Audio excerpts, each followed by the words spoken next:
Hello, I'm Dr. Leon Stutzman, aka Doc, with another one of these little videos designed to help you to get through these strange days in which we find ourselves, and these yet remain strange days indeed. They really do.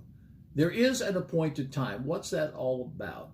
Habakkuk, the 2nd chapter, the 3rd verse, the vision is yet for an appointed time. Now the question is, why wasn't the vision for the time in which it was revealed? Why did God tell the prophet the vision is for an appointed time? Because there's always an appointed time. And when you understand there is an appointed time and you move in that appointed time, things happen in an appointed time. If we're going to understand appointed times, we have to understand time itself, that we're living in time. Genesis 1st chapter, the 14th verse, God sets the stars and the sun in place. For signs and seasons, for days and years, God established time.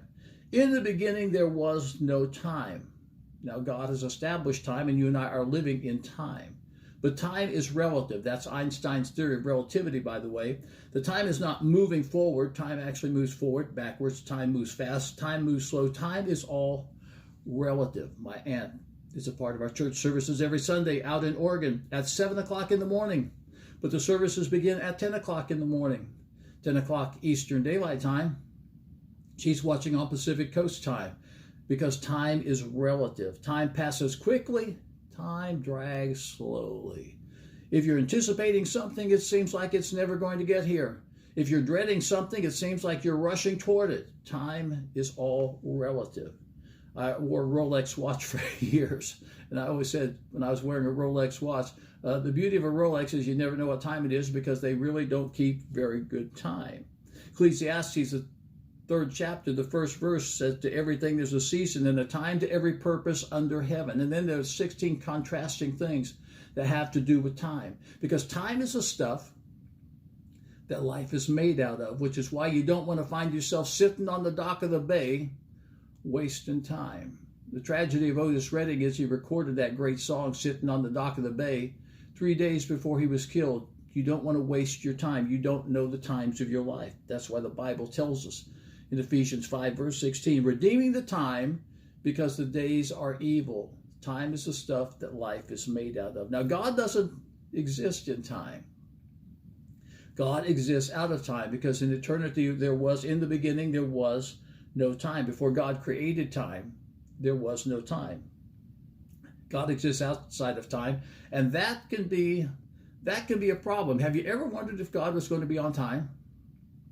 I heard a great sermon preached over and over and over many years ago.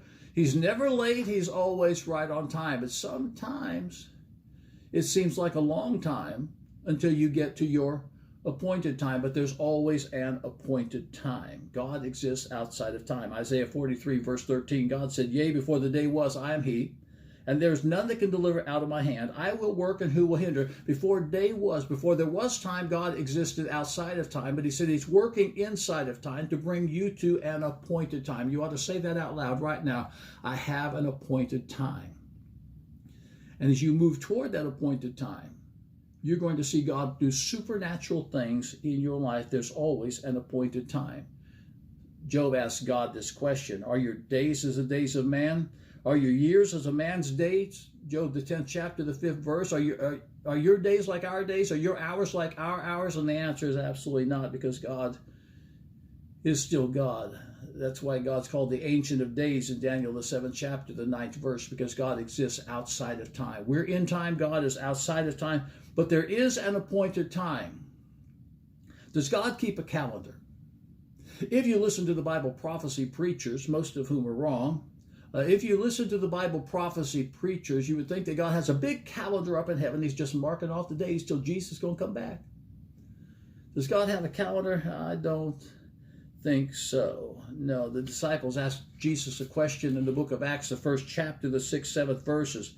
They were come together. They said, Lord, wilt thou at this time restore the kingdom unto Israel? What they were saying is, we followed you. We've walked with you. We've talked with you. Now, are you going to overthrow these Romans and give us the thrones that you promised us? They were looking for a temporal kingdom. And he said, it's not for you to know the times or the seasons which the Father hath under his own power. That's it for the day. I'll pick this up on Wednesday. We're going to come to an appointed time. And this week, we're going to find out how and why an appointed time is necessary in your life. Catch it every Wednesday Friday, and of course, today is Monday. Then next Sunday, I've got a message that'll help you to find your appointed time. I'm Dr. Leon Stutzman, aka Doc. I'll see you then.